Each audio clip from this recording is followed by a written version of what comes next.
कुएं की शादी और बीरबल की बारात। मुगलिया सल्तनत के शहंशाह जलालुद्दीन मोहम्मद अकबर अक्सर अपने चहेते नवरत्न बीरबल की बुद्धिमानी की परीक्षा लेने के लिए अजीबोगरीब और नामुमकिन सवाल ढूंढते रहते थे। कभी कभी वे ऐसे आदेश देते थे जिनका कोई सिर पैर नहीं होता था, ताकि वे देख सके कि बीरबल अपनी चतुराई से उस स्थिति से कैसे निकलते हैं। एक सुहावनी शाम थी। अकबर और बीरबल शाही बाग में टहल रहे थे। फव्वारे चल रहे थे और चारों ओर ठंडी हवा बह रही थी। तभी अकबर की नजर बाग के एक पुराने कुएं पर पड़ी। उनके मन में एक शरारत सूझी। वे रुके और गंभीर चेहरा बनाकर बोले, बीरबल, हमारे राज्य में बहुत सारी शादियां होती हैं, इंसानों की भी और जानवरों की भी, पर आज हमें एक अद्भुत विचार आया है। बीरबल ने झुककर कहा, जी जहांपनाह, फरमाइए, क्या विचार है? अकबर बोले, हमें लगता है कि हमारे राज्य के कुएं बहुत अकेले हैं। हम चाहते हैं कि दिल्ली के शाही कुएं की शादी फतेहपुर सीकरी के कुएं से करवाई जाए। यह हमारा शाही फरमान है। तुम्हें 1 महीने के भीतर इस कुएं के विवाह की पूरी तैयारी करनी होगी और बारात का इंतजाम करना होगा। दरबार में मौजूद अन्य दरबारी जो बीरबल से जलते थे, ये सुनकर मन ही मन बहुत खुश हुए। उन्होंने सोचा कि अब तो बीरबल फंस गया। भला कुओं की भी कहीं शादी होती है और कुएं एक जगह से दूसरी जगह चलकर बारात कैसे ले जाएंगे? बीरबल भी एक पल के लिए चौंके, लेकिन उन्होंने तुरंत अपनी स्थिति संभाली। वे जानते थे कि बहस करने से कोई फायदा नहीं है। बीरबल मुस्कुराए और बोले, जहांपनाह, विचार तो बहुत ही नेक और अनोखा है। कुओं की शादी होगी तो प्रजा में भी खुशी की लहर दौड़ेगी। मैं आज से ही इसकी तैयारी शुरू कर देता हूं। अकबर हैरान थे कि बीरबल ने इतनी आसानी से यह असंभव काम कैसे स्वीकार कर लिया। उन्होंने कहा, ठीक है बीरबल, तुम्हारे पास 1 महीना है। याद रहे, बारात में कोई कमी नहीं होनी चाहिए। अगले 25 दिनों तक बीरबल बिल्कुल शांत रहे। उन्होंने कुछ नहीं किया। लोग बातें करने लगे कि बीरबल हार मान चुके हैं, लेकिन 26वें दिन बीरबल ने कुछ मजदूरों को बुलाया और उन्हें शहर के बाहर एक खाली मैदान में गड्ढे खोदने का नाटक करने को कहा। उन्होंने कुछ ढोलन गाड़े वालों को भी बुलाया और उन्हें अभ्यास करने को कहा। 30वां दिन आ गया। अकबर ने बीरबल को दरबार में तलब किया और पूछा, बीरबल, आज 1 महीना पूरा हो गया है। बताओ, कुएं की शादी की क्या तैयारी है? बारात कब निकलेगी? बीरबल ने बहुत ही विनम्रता से हाथ जोड़े और कहा, जहांपनाह, तैयारी पूरी है। दिल्ली के कुएं, दूल्हे की बारात सज-धज कर तैयार है। हाथी, घोड़े, पालकी और ढोलन गाड़े, सबका इंतजाम हो चुका है। दूल्हा कुआं भी बहुत उत्सुक है। अकबर ने उत्सुकता से पूछा, तो फिर बारात रवाना क्यों नहीं हुई? बीरबल ने थोड़ा गंभीर स्वर में कहा, जहांपनाह, एक बहुत बड़ी समस्या आ गई है। मैंने जब बारात ले जाने की बात की तो दूल्हे दिल्ली के कुएं के खानदान के बुजुर्गों ने एक पुरानी रस्म का हवाला दिया है। अकबर बोले, कैसी रस्म? बीरबल ने उत्तर दिया, जहांपनाह, कुओं के खानदान की यह सदियों पुरानी परंपरा है कि जब भी किसी कुएं की बारात दूसरे शहर जाती है तो वधू पक्ष के कुओं को शहर की सीमा पर आकर बारात का स्वागत करना पड़ता है। यानी जब तक फतेहपुर सीकरी के कुएं खुद चलकर दिल्ली के कुओं का स्वागत करने नहीं आएंगे, तब तक बारात दिल्ली से रवाना नहीं होगी। ये कुआं बिरादरी का नियम है। ये सुनकर अकबर का मुंह खुला का खुला रह गया। वे बोले, बीरबल, ये क्या बेवकूफी है? कुएं कभी चलकर सीमा पर स्वागत करने कैसे जा सकते हैं? वे तो अपनी जगह स्थिर रहते हैं। बीरबल ने तुरंत चतुराई से जवाब दिया, जहांपनाह, अगर फतेहपुर सीकरी के कुएं दिल्ली के कुओं का स्वागत करने के लिए चलकर नहीं आ सकते, तो दिल्ली का कुआं भी बारात लेकर फतेहपुर सीकरी कैसे जा सकता है? आखिर दोनों एक ही बिरादरी के हैं। अकबर खिलखिलाकर हंस पड़े। उन्हें अपनी गलती का एहसास हुआ और वे समझ गए कि बीरबल ने एक बार फिर अपनी हाजिर जवाबी से उन्हें मात दे दी है। उन्होंने बीरबल की पीठ थपथपाई और कहा, बीरबल, तुम्हारा कोई सानी नहीं। तुमने हमें यह समझा दिया कि जो काम कुदरत के खिलाफ हो उसे केवल शब्दों के जाल से ही सुलझाया जा सकता है। बीरबल ने मजाकिया अंदाज में कहा, जहां पनाह, अगर आप कहें तो मैं कुओं को चलने की ट्रेनिंग भी दे सकता हूं, पर उसमें शायद 1-2 सदियां लग जाए। पूरा दरबार ठहाकों से गूंज उठा। मुल्ला दोपियाजा का दखल। कहानी के बीच में मुल्ला दोपियाजा ने चुटकी लेते हुए कहा था, जहां पनाह, कहीं बीरबल खुद को ही कुआं न समझ ले। जिस पर बीरबल ने जवाब दिया था, मुल्ला जी, मैं तो पानी हूं, कुएं के हिसाब से अपना आकार बदल लेता हूं। शाही दावत। बीरबल ने अकबर से बारात के नाम पर भारी धन भी लिया था, जिसे उन्होंने बाद में गरीबों में बांट दिया और कहा कि यह कुओं की तरफ से दान था। शिक्षा, मोरल, मूर्खतापूर्ण आदेशों या असंभव स्थितियों का सामना गुस्से से नहीं, बल्कि बुद्धिमानी और तर्क, लॉजिक के। 3 भाइयों सात के बीच ऊंटों का अनोखा बंटवारा और बीरबल का जादुई दिमाग। बहुत समय पहले की बात है। आगरा के पास एक गांव में एक वृद्ध ऊंट व्यापारी रहता था। उसके पास कुल 7 ऊंट थे, जो उसकी पूरी जमा पूंजी थे। उस व्यापारी के 3 बेटे थे। व्यापारी जानता था कि उसके मरने के बाद उसके बेटे ऊंटों के लिए लड़ सकते हैं, इसलिए मरने से पहले उसने एक वासियत लिखी। वसीयत में लिखा था, बड़े बेटे को कुल ऊंटों का आधा हिस्सा मिलेगा, मंझले बेटे को कुल ऊंटों का 1/4 हिस्सा मिलेगा, सबसे छोटे बेटे को कुल ऊंटों का 1/8 हिस्सा मिलेगा। व्यापारी की मृत्यु के बाद जब वसीयत पढ़ी गई तो तीनों भाई सर पकड़कर बैठ गए। गणित के हिसाब से समस्या ये थी, कुल ऊंट है 7 का आधा होता है 3.5 ऊंट, 7 का 1/4 होता है 1.75 ऊंट, 7 का 1/8 होता है 0.875 ऊंट। अब भाइयों के बीच झगड़ा शुरू हो गया। बड़ा भाई बोला, मुझे 4 ऊंट चाहिए।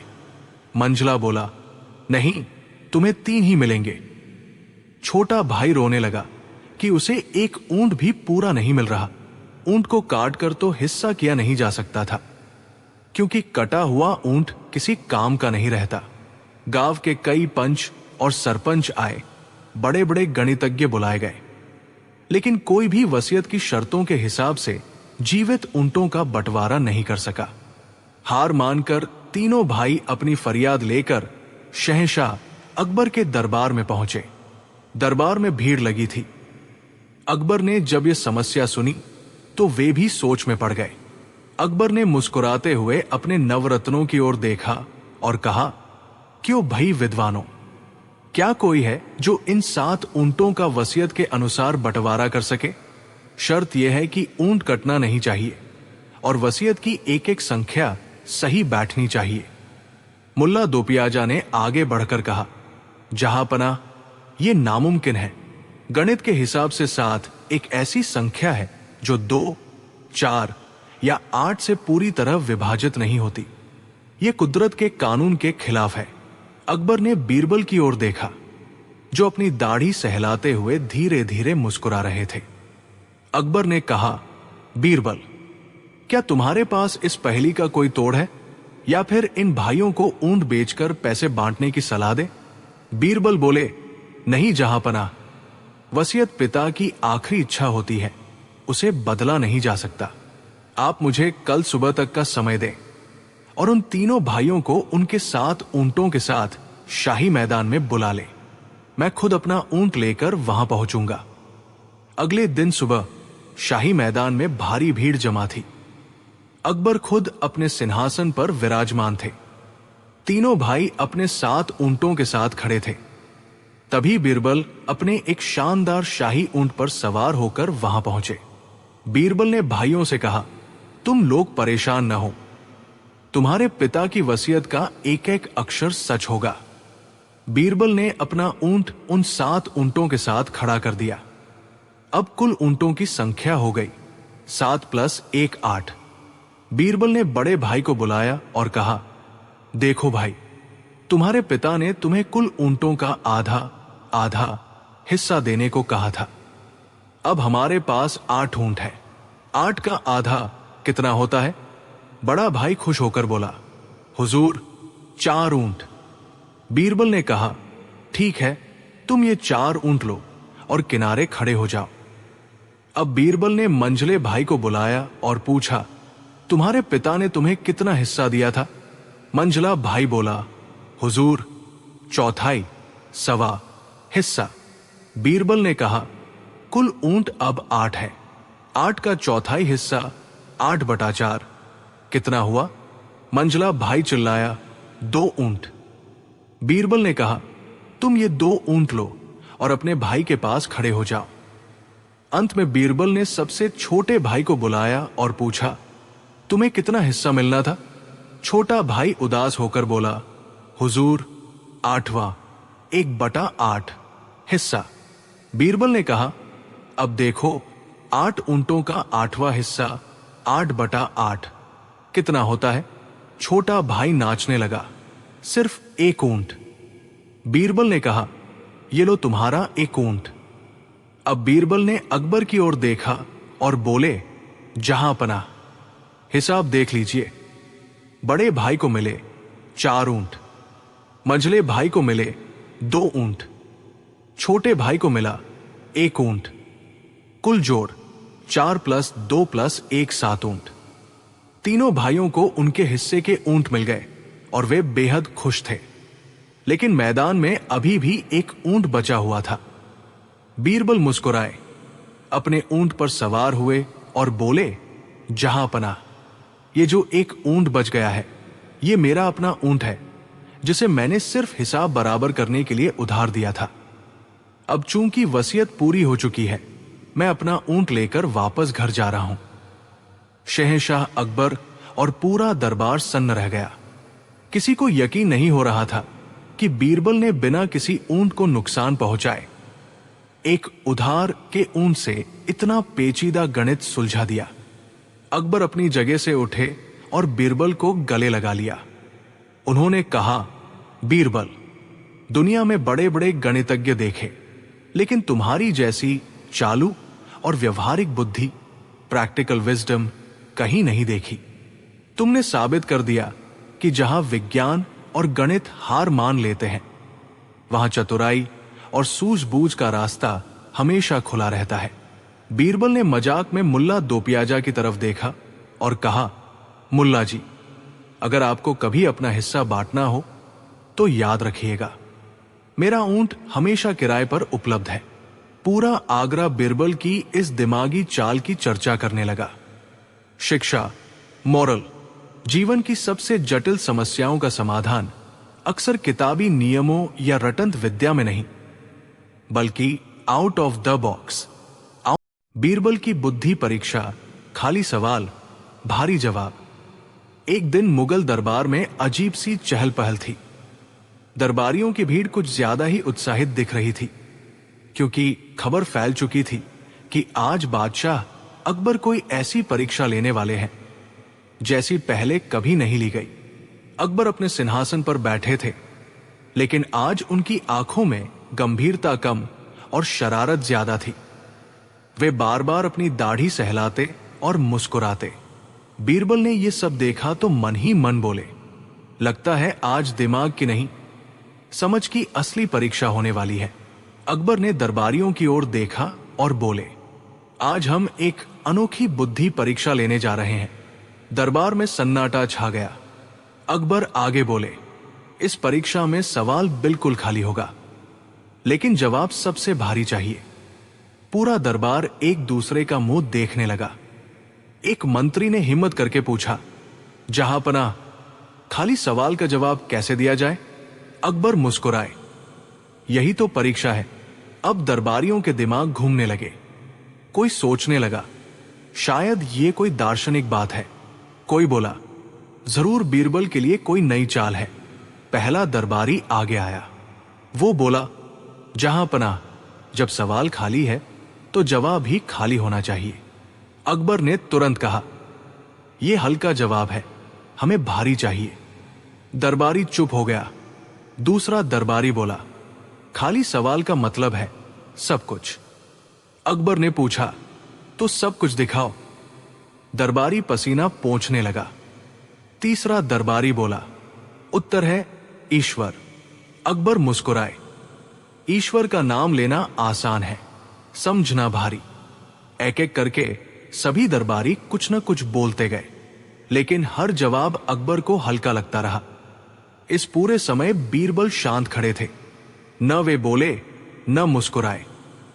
बस अकबर की आवाज, उनके शब्दों के बीच की खामोशी और दरबार के माहौल को समझते रहे। बीरबल मन ही मन सोचने लगे, जब सवाल खाली हो तो जवाब शब्दों में नहीं, अर्थ में होता है। वे सोचने लगे, खाली सवाल यानी ऐसा प्रश्न जिसमें कोई दिशा नहीं दी गई, और भारी जवाब यानी ऐसा उत्तर जो सबको सोचने पर मजबूर कर दे। तभी अकबर की नजर बीरबल पर पड़ी। अकबर बोले, बीरबल, तुम बहुत चुप हो, क्या तुम्हें भी सवाल समझ नहीं आया? बीरबल ने झुककर कहा, जहांपनाह, सवाल तो बिल्कुल साफ है। अकबर चौंके। साफ? जब सवाल खाली है? बीरबल मुस्कुराए। जी हां, क्योंकि खालीपन भी एक सवाल होता है। पूरा दरबार सन्न रह गया। बीरबल धीरे धीरे आगे आए। उनके हाथ खाली थे, उनकी आवाज शांत थी, लेकिन शब्दों में गहराई थी। उन्होंने कहा, जहांपनाह, खाली सवाल का मतलब है आप ये नहीं पूछ रहे कि क्या, बल्कि ये परख रहे हैं कि हम कैसे सोचते हैं। अकबर ध्यान से सुनने लगे। बीरबल बोले, खाली सवाल हमें आजादी देता है, लेकिन वही आजादी डर भी पैदा करती है। जो डर जाता है वो हल्का जवाब देता है, और जो समझ जाता है वही भारी जवाब देता है। दरबार में गहरी खामोशी छा गई। अकबर ने पूछा, तो तुम्हारा जवाब क्या है बीरबल? बीरबल ने मुस्कुराकर कहा, मेरा जवाब है समझ। दरबारी हैरान हो गए। बीरबल आगे बोले, क्योंकि समझ ही वह चीज है जो सवाल के बिना भी रास्ता दिखा देती है। समझ के बिना सवाल भी बोझ होता है, और समझ के साथ खाली सवाल भी गुरु बन जाता है। अकबर जोर से हंस पड़े। पूरा दरबार गूंज उठा। अकबर बोले, आज बीरबल ने साबित कर दिया कि बुद्धि का असली भार शब्दों में नहीं, सोच की गहराई में होता है। उन्होंने घोषणा की, इस परीक्षा में सिर्फ बीरबल सफल हुए हैं। दरबारियों ने सिर झुका लिया। कहानी की सीख, मोरल, इस कहानी से हमें यह शिक्षा मिलती है, हर सवाल शब्दों में नहीं होता। असली बुद्धि उत्तर देने में नहीं, समझने में होती है। जो खालीपन से घबराता है वो हल्का सोचता है, और जो खालीपन को समझ ले वही सबसे भारी उत्तर देता है। अकबर, बीरबल और सोने की राख का रहस्य। बादशाह अकबर अपने दरबाराम में विराजमान थे। दरबार की कार्यवाही चल रही थी। तभी द्वारपाल ने सूचना दी कि एक बहुत ही प्रतापी साधु, जिनका नाम स्वामी कनकनंद है, दरबार में पधारना चाहते हैं। अकबर, जो विद्वानों और सिद्ध पुरुषों का बहुत सम्मान करते थे, ने उन्हें तुरंत बुलाने का आदेश दिया। कुछ ही देर में भगवा वस्त्र पहने, माथे पर लंबा तिलक लगाए और हाथ में कमंडल लिए एक तेजस्वी दिखने वाले साधु ने प्रवेश किया। उनके चेहरे पर एक अजीब सी चमक थी, जो शायद बादाम के तेल की मालिश का नतीजा थी, पर दरबारियों को वो आध्यात्मिक तेज लगा। साधु ने गरजते हुए कहा, महाराज अकबर की जय हो। मैं हिमालय की गुफाओं में 10 वर्षों तक कठिन तपस्या करने के बाद यहां आया हूं। मुझे माता लक्ष्मी ने स्वर्ण सिद्धि का वरदान दिया है। अकबर ने उत्सुकता से पूछा, स्वामी जी, ये स्वर्ण सिद्धि क्या है? साधु मुस्कुराया और बोला, जहांपनाह, मेरे पास एक ऐसी दिव्य राख, स्वर्ण भस्म है जिसे यदि साधारण तांबे पर छिड़क कर अग्नि में डाला जाए तो वो तांबा शुद्ध 24 कैरेट सोने में बदल जाता है। पूरे दरबार में सन्नाटा छा गया। बीरबल, जो अपनी जगह पर शांत बैठे थे, ने साधु की आंखों में झांका। उन्हें वहां आध्यात्मिकता नहीं बल्कि चालाकी दिखाई दी। बादशाह अकबर को यकीन नहीं हुआ। उन्होंने कहा, स्वामी जी, क्या आप इसका प्रमाण दे सकते हैं? साधु ने आत्मविश्वास के साथ कहा, क्यों नहीं महाराज, अभी एक तांबे का सिक्का मंगवाइए। अकबर ने तुरंत एक तांबे का सिक्का मंगवाया। साधु ने अपनी झोली से एक मखमली पुड़िया निकाली जिसमें राख जैसी कोई चीज थी। उन्होंने बड़े ही नाटकीय ढंग से मंत्र पढ़े, जोर जोर से हाथ हिलाए और फिर वो राख तांबे के सिक्के पर डाल दी। इसके बाद उन्होंने सिक्के को एक जलती हुई अंगीठी में डाल दिया। 10 मिनट बाद जब साधु ने चिमटे से सिक्का बाहर निकाला तो पूरा दरबार दंग रह गया। वो अब तांबा नहीं बल्कि चमकता हुआ पीला सोना था। अकबर की आंखें फटी की फटी रह गई। उन्होंने अपने जौहरी को बुलाया। जौहरी ने परख कर कहा, महाराज, ये तो 100% खरा सोना है। अकबर बहुत खुश हुए। उन्होंने सोचा कि अगर उनके राज्य का सारा तांबा सोना बन जाए तो उनका साम्राज्य दुनिया का सबसे अमीर साम्राज्य बन जाएगा। अकबर ने साधु से कहा, स्वामी जी, हम चाहते हैं कि आप हमारे शाही खजाने के लिए भी यही चमत्कार करें।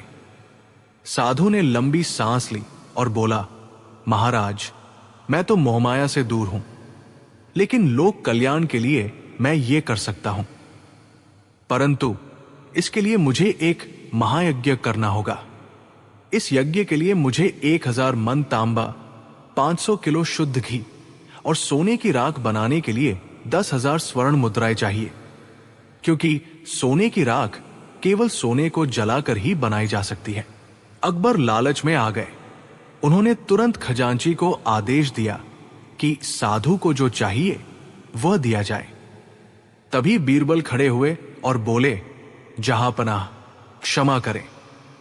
स्वामी जी की शक्ति पर मुझे कोई संदेह नहीं है, लेकिन क्या हम ये काम सीधे खजाने में न करके महल के बाहर बने शाही बगीचे में करें, ताकि जनता भी इस चमत्कार की गवाह बन सके।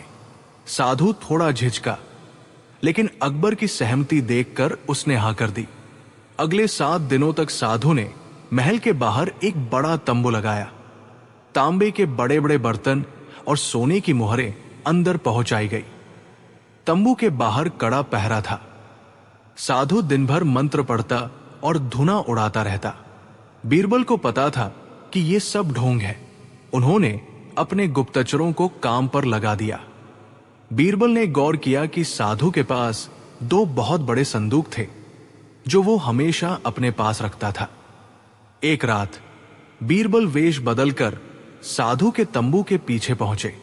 उन्होंने देखा कि साधु मंत्र नहीं पढ़ रहा था, बल्कि अपने 2 चेलों के साथ बैठकर स्वादिष्ट भोजन कर रहा था और हंसते हुए कह रहा था, अकबर मूर्ख है। जैसे ही तांबा गायब होगा, हम यहां से 9-2-11 हो जाएंगे। बीरबल ने देखा कि साधु के पास एक विशेष प्रकार का तरल पदार्थ, तेजाब और रसायन था, जिससे वो असली सोने के ऊपर तांबे की एक बहुत पतली परत चढ़ा देता था। जब वो सिक्के को आग में डालता तो ऊपर की तांबे की परत जलकर नष्ट हो जाती और नीचे का असली सोना चमकने लगता। लेकिन बीरबल ने तुरंत उसे नहीं पकड़ा। वो उसे बड़े स्तर पर बेनकाब करना चाहते थे। 10वें दिन अकबर, बीरबल और सभी दरबारी तंबू के पास पहुंचे। साधु ने कहा, महाराज, आज सारा तांबा सोना बन चुका है, बस अंतिम आहुति बाकी है। लेकिन मेरी एक शर्त है, यज्ञ की अग्नि बहुत पवित्र है, इसलिए जब मैं राख छिड़कूं तो कोई भी अपनी आंखें न खोले। जो आंखें खोलेगा वो अंधा हो जाएगा और सोना फिर से मिट्टी बन जाएगा। अकबर डर गए। उन्होंने सबको आंखें बंद करने का आदेश दिया। साधु ने जैसे ही राख छिड़कने का नाटक किया, बीरबल ने अचानक चिल्लाकर कहा, रुको। जहांपनाह, रुकिए। अकबर ने आंखें खोली और गुस्से में कहा, बीरबल, तुमने यज्ञ भंग कर दिया, अब सोना नहीं बनेगा। बीरबल मुस्कुराए और बोले, जहांपनाह, सोना तो पहले ही बन चुका है, बस उसे देखने का तरीका अलग है।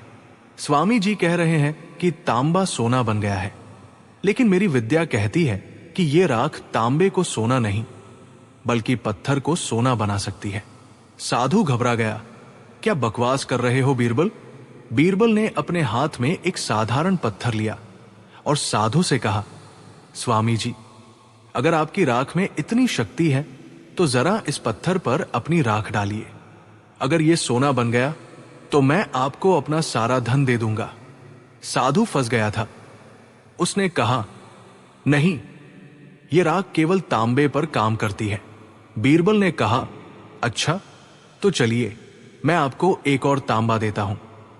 बीरबल ने अपने थैले से एक तांबे का लोटा निकाला और उसे आग में डाल दिया। बीरबल ने पहले ही उस लोटे पर एक विशेष लेप लगाया था जिस पर किसी भी रसायन का असर नहीं होता था। साधु ने खूब मंत्र पढ़े, सारी राख डाल दी, पर लोटा तांबे का तांबा ही रहा। साधु पसीने पसीने हो गया। अकबर का माथा ठनका। उन्होंने पूछा, बीरबल, ये क्या हो रहा है? बीरबल ने कहा, जहांपनाह, असली खेल तो पीछे छिपा है। बीरबल ने सैनिकों को आदेश दिया कि साधु के उन 2 बड़े संदूकों को खोला जाए। जब संदूक खोले गए तो दरबारियों की आंखें फटी रह गई। उन संदूकों में अकबर द्वारा दिया गया असली तांबा और सोने की मुहरें सुरक्षित रखी थी। साधु ने जो सोना दिखाया था वो वास्तव में सोने के ही टुकड़े थे जिन पर उसने तांबे का पानी या पतली परत चढ़ाई थी। बीरबल ने समझाया, जहांपनाह, विज्ञान और रसायन के खेल को ये ढोंगी चमत्कार बता रहा था। इसने तांबे को सोना नहीं बनाया बल्कि सोने को तांबे का रूप देकर हमें ठगा। जब इसने आग में सिक्का डाला तो तांबे की परत पिघल गई और असली सोना बाहर आ गया। साधु और उसके चेले अकबर के पैरों में गिर पड़े और रहम की भीख मांगने लगे। अकबर अपनी मूर्खता पर लज्जित थे, लेकिन बीरबल की चतुराई पर बेहद खुश हुए। अकबर ने साधु से कहा, तुमने हमें अपनी सोने की राख दिखाई, अब हम तुम्हें शाही कालकोठरी की राख दिखाएंगे। साधु को जेल में डाल दिया गया।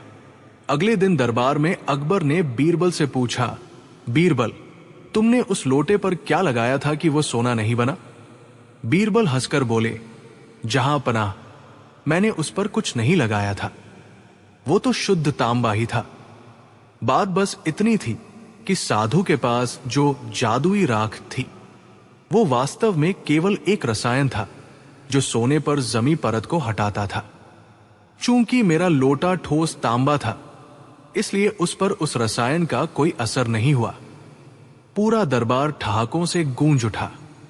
अकबर ने बीरबल को मोतियों की माला पहनाई और कहा, बीरबल, दुनिया में लालच ही वो राख है जो इंसान की अक्ल को मिट्टी बना देती है। कहानी की शिक्षा, अंधविश्वास से बचे। चमत्कार के नाम पर ठगने वालों से हमेशा सावधान रहना चाहिए। कांच के हीरे और बीरबल की जौहरी वाली सूझबूझ। मुगल सल्तनत की राजधानी आगरा में ग्रीष्म ऋतु की एक सुनहरी सुबह थी। शहंशाह अकबर अपने नवरत्नों के साथ दीवान खास में बैठे थे।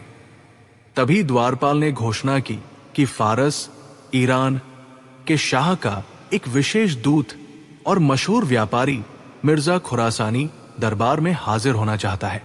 मिर्जा खुरासानी के बारे में मशहूर था कि वो दुनिया के सबसे कीमती रत्नों का पारखी है।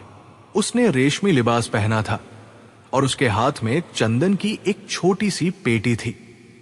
उसने झुककर अकबर को सलाम किया और कहा, जहांपनाह, मैंने सुना है कि आपके दरबार में बुद्धि का सागर बहता है और यहाँ के नवरत्न दुनिया की हर गुत्थी सुलझाने में माहिर है। मैं 7 समुंदर पार से आपकी परीक्षा लेने आया हूं। अकबर मुस्कुराए और बोले, मिर्जा, हमें चुनौतियों से प्रेम है। बताइए, आप हमारे लिए क्या लाए हैं? मिर्जा ने अपनी चंदन की पेटी खोली। उसके अंदर मखमल के 2 छोटे तकिए रखे थे। हर तकिए पर एक एक बड़ा और चमकता हुआ हीरा रखा था। दोनों की चमक ऐसी थी कि मानो पूरा दरबार सूरज की रोशनी से भर गया हो। वे दोनों हीरे आकार, तराश और वजन में बिल्कुल एक जैसे लग रहे थे। मिर्जा ने कहा, शहंशाह, इन दोनों में से एक हीरा असली है, जिसकी कीमत आपके आधे राज्य के बराबर हो सकती है, लेकिन दूसरा पत्थर केवल कांच का एक टुकड़ा है, जिसे फारस के सबसे माहिर कारीगरों ने इतनी सफाई से तराशा है कि दुनिया का कोई भी जौहरी इसे देखकर धोखा खा जाए। मेरी शर्त यह है कि कोई भी दरबारी इन दोनों हीरों को बिना छुए, बिना किसी औजार के और बिना अपनी जगह से उठे ये बता दे कि असली कौन सा है और कांच कौन सा। अकबर ने हीरों को गौर से देखा। वे इतने पारदर्शी और चमकदार थे कि उनमें फर्क करना नामुमकिन लग रहा था। अकबर ने अपने मंत्रियों की ओर देखा। सबसे पहले राजसी जौहरी को बुलाया गया। उसने दूर से हीरों को देखा, अपनी आंखों पर चश्मा लगाया, लेकिन कुछ समझ नहीं पाया। उसने हाथ जोड़कर कहा, जहांपनाह, बिना छुए ये बताना कि कौन सा पत्थर कांच है असंभव है। मुल्ला दोपियाजा ने अपनी बुद्धि लड़ाते हुए कहा, शायद जो ज्यादा चमक रहा है वो असली है।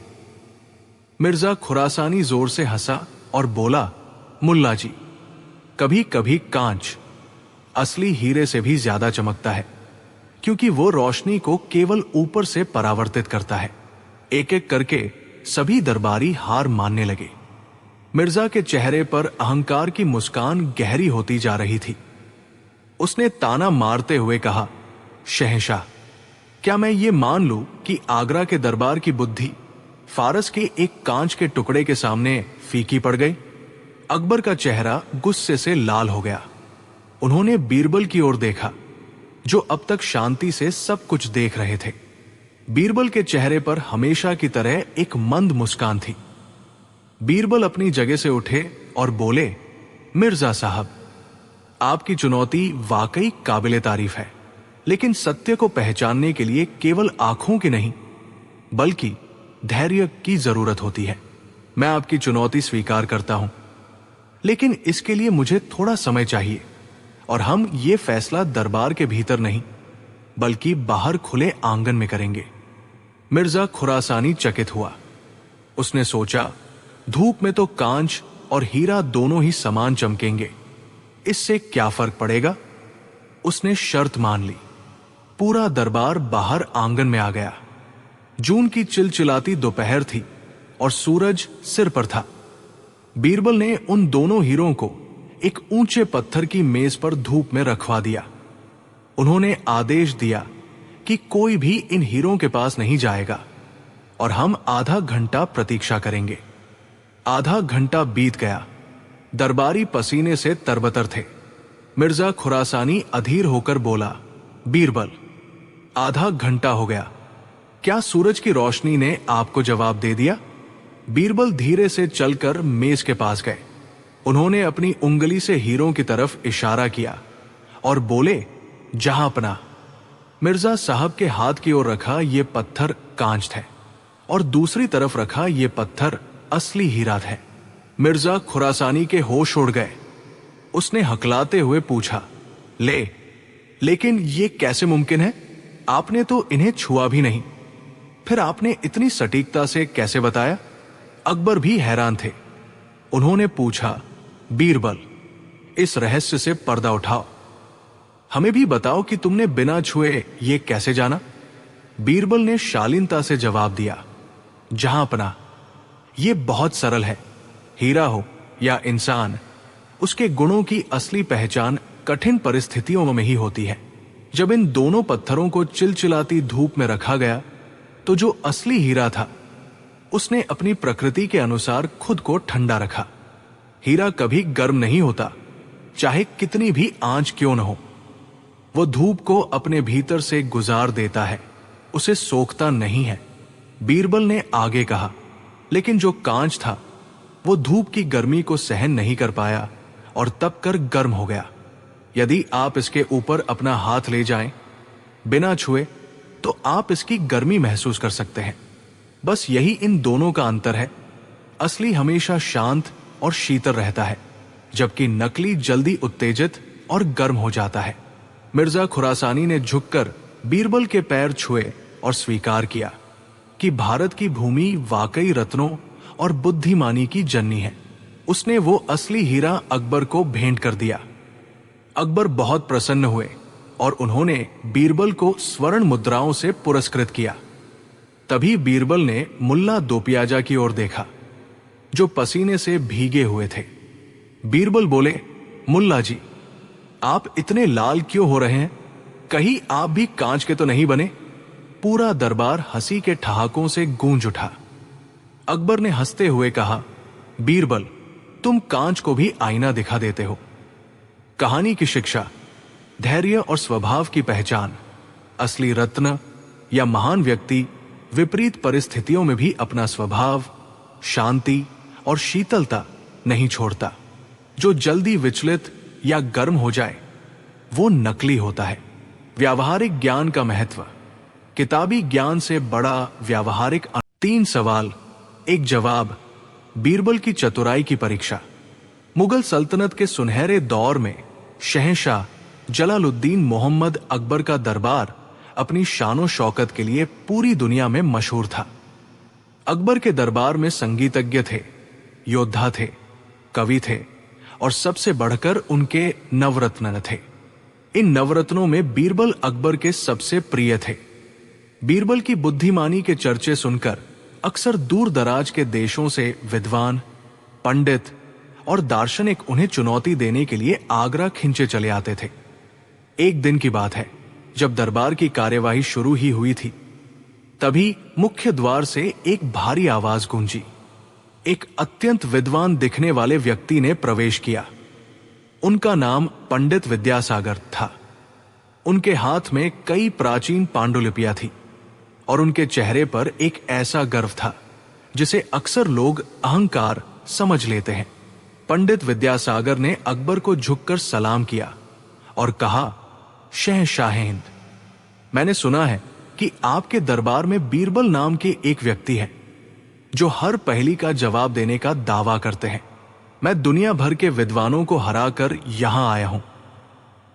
मेरे पास 3 ऐसे सवाल हैं जिनका जवाब आज तक कोई नहीं दे पाया।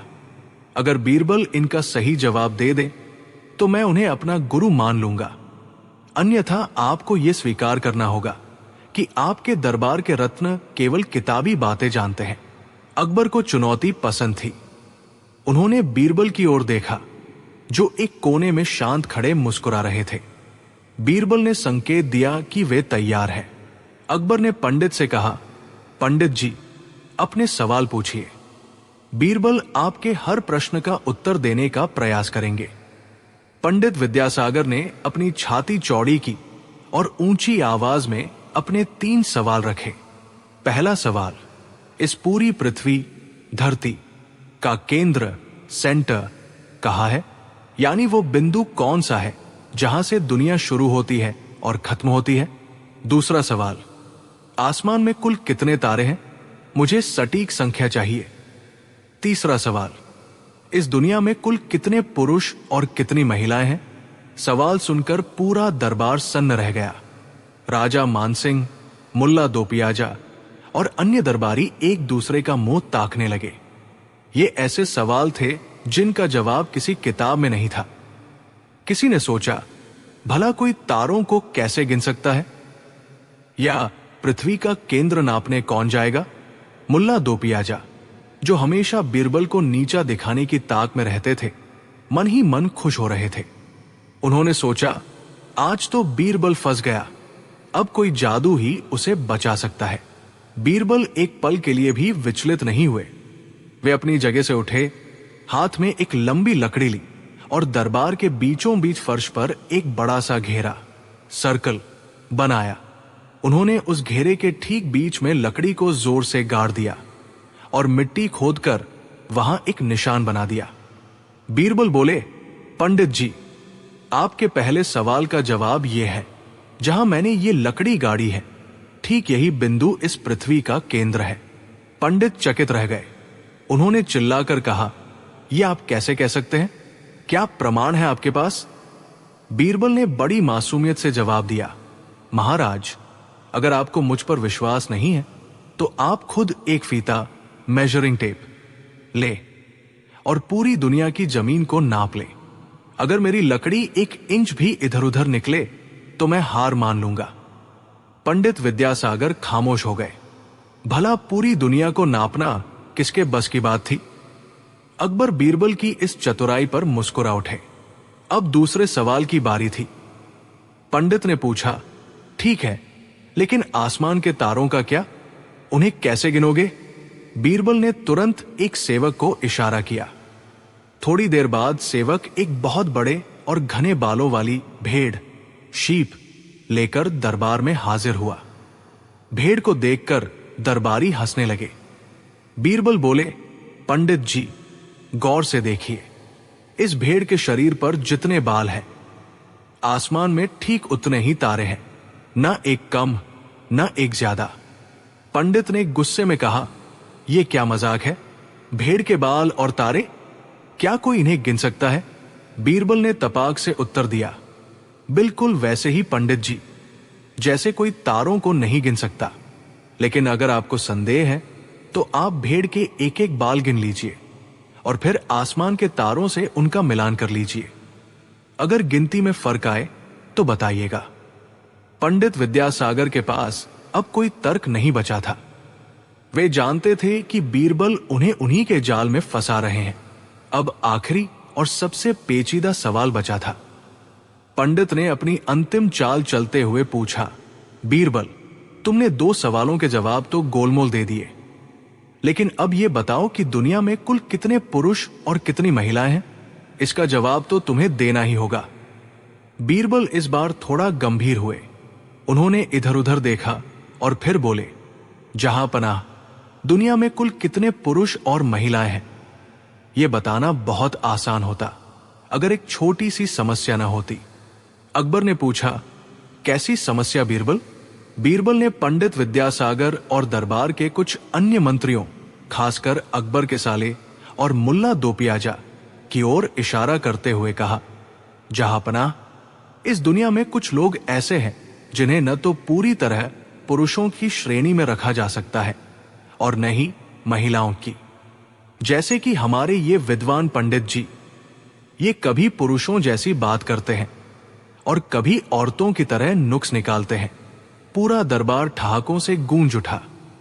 बीरबल ने आगे कहा, अगर आप इस पंडित जी जैसे कुछ लोगों को बीच में से हटा दें, यानी उनकी जीवन लीला समाप्त कर दें, तो मैं तुरंत गिनकर बता दूंगा कि दुनिया में कितने पुरुष और कितनी स्त्रियां बची है। लेकिन जब तक ये लोग जीवित हैं, गिनती हमेशा गलत ही आएगी। ये सुनकर पंडित विद्यासागर के पसीने छूट गए। उन्हें लगा कि कहीं बीरबल के कहने पर अकबर सचमुच उन्हें हटा न दे। वे तुरंत अकबर के चरणों में गिर पड़े और बोले, जहांपनाह, मुझे क्षमा करें। बीरबल की बुद्धिमानी का कोई मुकाबला नहीं है। मैंने मान लिया कि ये ही असली विद्वान है। अकबर बीरबल की इस हाजिर जवाबी से बेहद खुश हुए। उन्होंने बीरबल को गले लगाया और अपने गले से कीमती मोतियों का हार उतारकर उन्हें पहना दिया।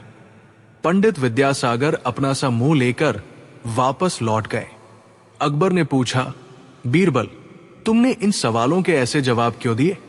बीरबल ने विनम्रता से कहा, जहांपनाह, जो सवाल तर्कहीन और असंभव होते हैं, उनका जवाब ही उसी भाषा में देना पड़ता है। ज्ञान वह नहीं जो केवल किताबों में बंद हो, बल्कि वह है जो समय पर काम आए। कहानी की मुख्य बातें। बीरबल का आत्मविश्वास। उन्होंने कठिन से कठिन सवाल पर भी अपना आपा नहीं खोया। सांकेतिक भाषा, भेड़ और लकड़ी का उपयोग करके उन्होंने ये साबित किया कि नामुमकिन सवालों के जवाब केवल तर्क, लॉजिक से ही दिए जा सकते हैं, तथ्य, फैक्ट्स से नहीं। हास्य का पुट। बीरबल ने पंडित को ही श्रेणी से बाहर करके अपनी जान भी बचाई